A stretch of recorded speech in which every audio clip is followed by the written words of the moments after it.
The phonograph was my favorite invention.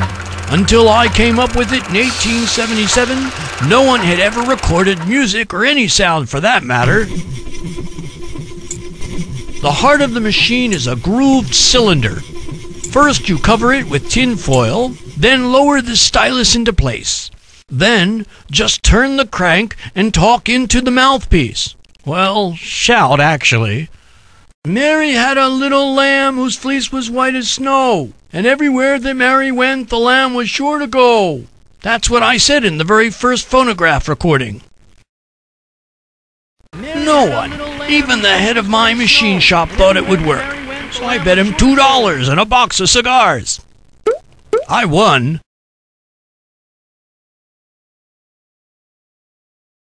When I said I would invent an electric light in 6 weeks, it wasn't exactly a lie, it was marketing.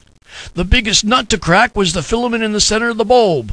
It had to have high resistance, so it could glow with just a small amount of electricity. But it also needed a high melting point, so it wouldn't self-destruct when we turned on the juice. But filaments don't make headlines. So we announced that we were sending Edison agents to all corners of the earth to scour the jungles for the perfect filament material. In the end, it didn't help the project along, but it sure woke up the investors. As it turned out, the first successful incandescent lamp was made with something we found right under our noses. Simple cotton sewing thread. Okay, so again, what I find is if I come back to a company 2 or 3 years after doing a talk like this for them, people may remember the square, triangle, circle, and they may remember the light bulb and the phonograph. And that'll be pretty much the extent of the recall of what we talked about, which is perfect. It's all we really need.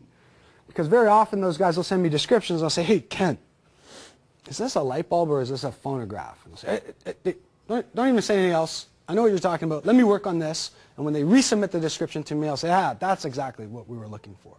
Okay? The Eureka solution really doesn't help us that much because, as we said, the qualified work is the work from the point where you appear to have first documented the uncertainty to the point where you appear to have resolved it. If you have a Eureka type solution, that tends to be a very quick process. Most of the industrial SR&ED that we see claimed every year is improvements to existing products or process. If you listen to music, you probably don't buy it on wax tubes anymore. A little bit of money was spent to develop it, but trillions of dollars have been spent to say, well, let's put it on flat disks. Let's change the RPMs. Let's use lasers to read it. Let's improve the quality of the laser. And it continues on a day-by-day basis. Tremendous amounts of money go into improving existing technologies as opposed to developing a whole new technology from scratch. So again, it tends to be the system uncertainty. Thomas Edison, the inventor of the light bulb, had fluorescent and other available light bulbs 40 years before he commercially perfected the light bulb. He created something with enough lasting power that Wall Street was going to be interested in it. And he identified the technological problems. You need a filament with a high resistance and a high melting point. He knew what the variables he was looking at were. And then Edison Power systematically collected over 3,000 documented iterations of different materials before they had big material science catalogs like today where you could just do an internet search and probably get a recommendation of the top 12 materials. There was nothing like that before. So he had to gather data to answer a pre-stated question, which would be an eligible SR&ED project. So again, like I said, I find that the incremental improvement type projects are generally what we want to look for.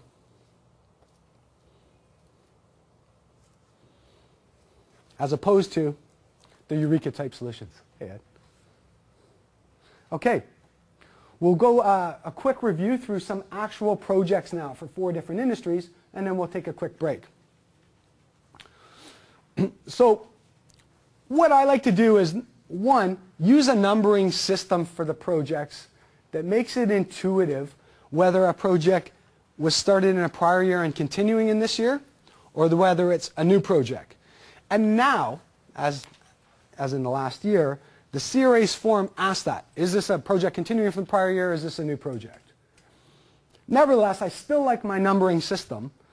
And the way I do it is I say that the first project started in 2007 would be 701, 702, 703, 704. A project can continue multiple years. A project is not just going to end because your taxation year popped up. A project's not going to end until you either abandon it or discover the solution. So project 703 in this case would be the third project that I started in my 2007 fiscal year.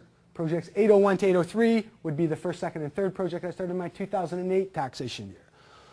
I like that so intuitively, if I'm claiming in 2010 project 703, I know that that's a continuation project from a prior year.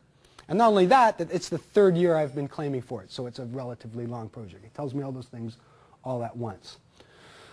The reason why that's a very important question is the way that the CRA reviews projects. So the first thing that you do is when you file, it goes through a screening. And one of the first things that the reviewers look at is, did we already accept this project last year? We already granted you credits on that project and you're continuing. If so, that tells them, I don't need to waste any resources looking at the square and triangle. Your objectives and your standard practice and your uncertainties are all good, or we wouldn't have accepted it last year. So I can jump right to the circle. I can jump, what did you do? So I only have to do 1/3 the work on a continuing project from a review perspective that I have to do on a brand new project. On a brand new project, now I have to go right from, okay, did you benchmark standard practice? Did you quantify the objectives? Do you have valid technological versus business uncertainties? And then if so, I look at the activities. So again, making it easy, some kind of intuitive numbering system for yourself as well as a CRA to know, here's the projects that we claimed last year, and here's the ones that are continuing, is going to benefit everyone.